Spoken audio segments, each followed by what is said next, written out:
好，我是不随手股市只真心分享价值的 Kevin。这期片要跟你分享一档 ETF， 这档 ETF 呢是专门追踪台股低碳产业的 ETF， 它的名称叫做群益台湾 ESG 低碳50 ETF。那它的股票代号是00923。那这档 ETF 有什么样特别的地方呢？我们先来看一下这两则新闻。首先我们来看一下这一则报道，这报道说2023年的1月10号，我们台湾的立法院已经3读通过了一个法案，叫做气候变迁因应法。那这个法案啊，对我们投资人影响最大的地方就在于，政府会开始对企业去征收碳税。也就是说呢，如果你这个企业啊，它的碳排放量比较高的话呢，你就会被课征比较高的税收。那第二个新闻是，苹果宣布2030年将会达到供应链的碳中和。好，这表示说啊，如果我们台湾的厂商以后呢要获得像是苹果或是一些科技大厂的一些订单的话呢，那自身的碳排放量就不能太高。好，如果太高的话呢，苹果就不会把它列入自己的考量当中。所以有以上这两则新闻，你可以发现未来企业的碳排放量啊，将会影响到企业的潜在获利能力。如果你是初次来到这频道的，这频道主要是分享台美股的投资知识。如果你想要退入台美股投资一无所知的状况，记得订阅并开启小铃铛。我在这边每周分享有用的投资知识，相信对你会非常有帮助。那如果你想要了解我的投资攻略的话呢，也可以追踪我的 IG 哦。那我们马上开始。好，那我们今天要介绍的这档 ETF 是群益台湾 ESG 低碳50 ETF， 那它的股票代号是00923，那它所追踪的指数是台湾指数公司特选台湾 ESG 低碳50指数。那它的募集日期的话呢，是在2023年的2月20号开始募集，那募集成功的话呢，就会在2023年的3月8号挂牌上市。那它的发行价格的话呢是15元，内扣费用的话呢是经理费 0.32%， 保管费的话呢是 0.035%，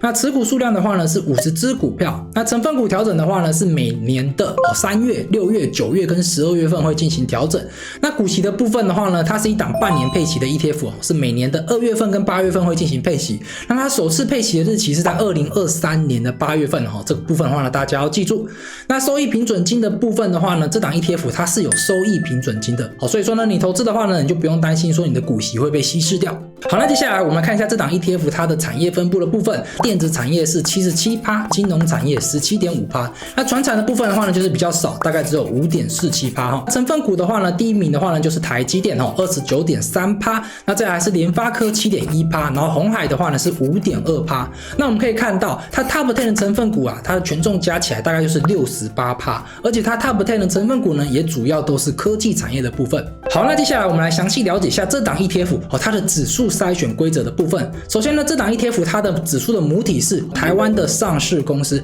接下来呢，它会筛选出 ESG 的资优生，它会将一些争议性的产业给排除出去，像是赌博啊、烟草啊，或者是情色，或是一些军武等等的。那接下来的企业呢，它会进行一个获利能力的筛选，它会看它近1年的 ROE 是不是大于0。那 ROE 的话呢，就是股东权益报酬率，那这个东西的话呢，是巴菲特非常喜欢看的一个指标。好，那筛选出来之后呢，接下来会进行一个市值的筛选，那它会先聚焦在一些全指股上面，筛选进前100大的公司。最后的话呢，会进行一个特色筛选，也就是低碳对决啊，它会将剩下来的成分股分成金融业跟非金融业。好，然后呢，将他们前面的20%碳密度最高的产业啊给排除掉。那剩下来这些公司呢，再进行一个市值的加权，然后筛选进前50大。那什么是碳密度指标呢？碳密度指标就是看这家公司它今年度的一个碳排放量去除上它的营收。所以从这边的话呢，我发现这个 ETF 啊，它主要有2个特色。第一个特色的话呢，就是碳密度，也就是碳风险的部分。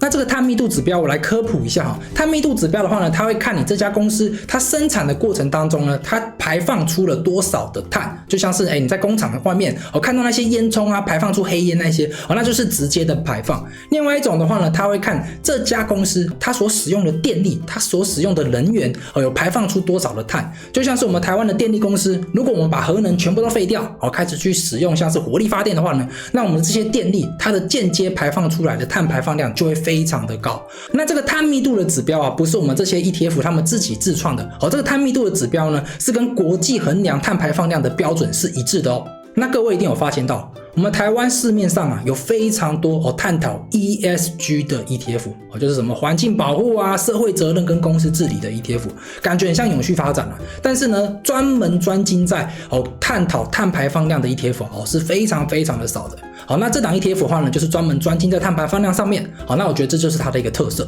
好，那接下来的话，这档 ETF 的第二个特色就是它是排除那些碳排放量比较高的公司，然后呢再进行一个市值的加权。所以这档 ETF 它所筛选的成分股并不是说你的碳排放量一定是非常的低，而是它把那些碳排放量非常高的一些企业给筛除掉，那剩下的企业的话呢，再进行一个市值的加权。那这样的好处就是这些留下来的成分股他们基本上他们碳排放量就不会太差，而且依照市值大小的加权的话呢，那成分股替换的比例也不会非常的剧烈，那也就代表说我们 ETF 的内扣费用就不会太高好，那市值型的 ETF 真的内扣费用比较低吗？我们来看一下这个表格这个表格的话呢是0050、006208跟00900这3档 ETF 在2022年一整年度的一个内扣费用的部分。我们看它的交易费跟手续费，你有没有看到0050跟00608它们就是属于一种市值型的 ETF， 那它们的交易费跟手续费呢只有 0.07% 跟 0.05%， 但是00900呢，它是一档专门看这些成分股的殖利率的 ETF，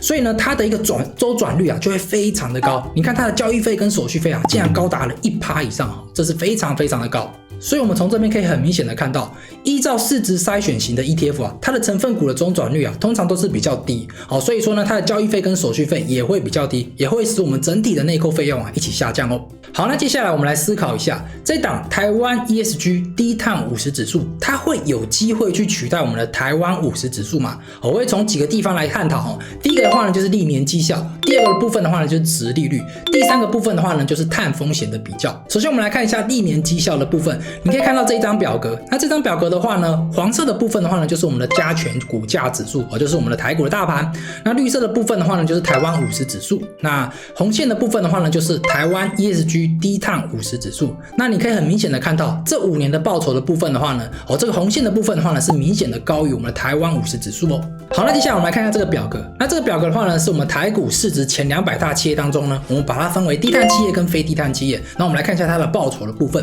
那绿色的部分的话呢就是低碳企业，那你可以很明显的看到绿色的条状图它是明显的高于灰色的条状图，也就代表说在过去的历史当中低碳企业它的报酬率是明显的高于非低碳企业的报酬率好，那接下来我们来跟其他的 ETF 来进行比较，那我们来比较一下0050、006208、00692跟00850这几档 ETF。那为什么我们要跟这几档 ETF 来进行比较呢？首先就是0050跟00628它们都是属于一个市值型的 ETF， 那00692跟00850呢，它们都是属于市值型再去加上 ESG 这个因子的ETF。那我们这一天介绍的00923这档 ETF 呢，它是属于市值型再去加上 ESG 再去加上低碳的 ETF， 所以说呢它是综合以上的几档 ETF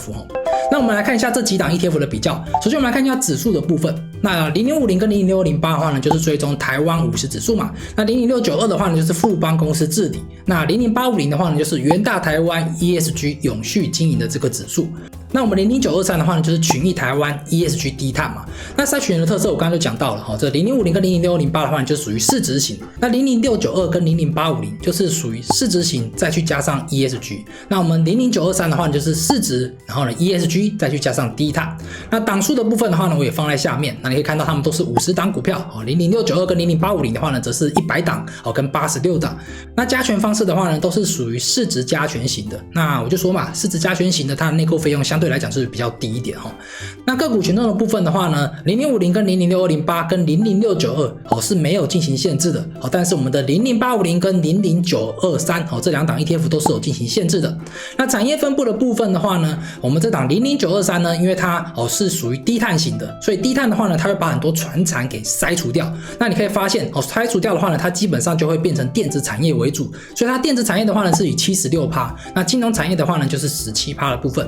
那配息频率的部分的话呢，这几档 ETF 基本上都是半年配息的，但是我们00850的话呢是年配息的。好，那我从这个表格啊，我可以很明显的看到00923这档 ETF 啊，基本上就是综合上面的几档的优点，然后呢再去加上一个更精准的一个筛选就是低碳的筛选。所以说呢，它筛选出来的这些成分股啊，是对环境更加有益的一个成分股哦。好，那接下来我要跟你分享一下我自己的研究心得哦。那我觉得这是一档蛮新型的低碳环保 ETF 啦，而且呢，在过去我都会觉得说，那种环保的企业应该都是属于比较难赚钱的企业，因为它要花比较多的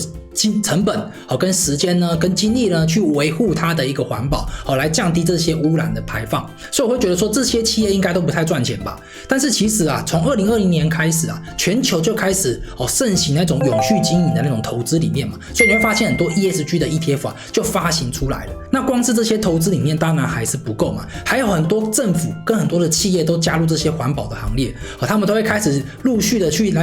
课征那种碳税，所以导致那些碳排放量非常高的企业啊，它就会面临比较高的成本的压力，那他们就会去寻找那种供应链上面比较低碳排放量的企业来成为自己的供应链。这样的话呢，像我们台湾的这些企业的话呢，为了要去接那种大科技公司的一些订单的话呢，那我们势必就要降低自己的碳排放量，才可以接到大的订单嘛。要不然的话呢，你碳排放量非常高的话呢，是接不到这些大科技公司的订单哦。那我自己是相信啊，在未来10年当中啊，那种低碳排的企业啊，虽然说呢，它不一定能获得那种巨大的营运的优势，但是呢，高碳排、高污染的企业啊，它在未来的话呢，它的获利能力啊，一定会受到打击。所以我觉得，如果你的投资策略是把一些高碳排跟高碳风险的企业给移除，然后来进行投资的话呢，那我觉得这个策略应该也是蛮不错的投资策略。好，那最后的话呢，我们来进行自我评量。你投资 ESG 的 ETF 或者是低碳的 ETF， 你是为了要赚钱，还是为了要爱地球？说说看，你觉得未来10年低碳排的企业，它的获利能力会比高碳排的企业还要好吗？不使用核能的话呢，对碳排放量是正面的还是负面的？也欢迎在下方留言跟我分享你的看法。好，那我们今天这期影片到这边啦，我是不随的股市真心法教的 Kevin， 我们下期影片见，拜拜。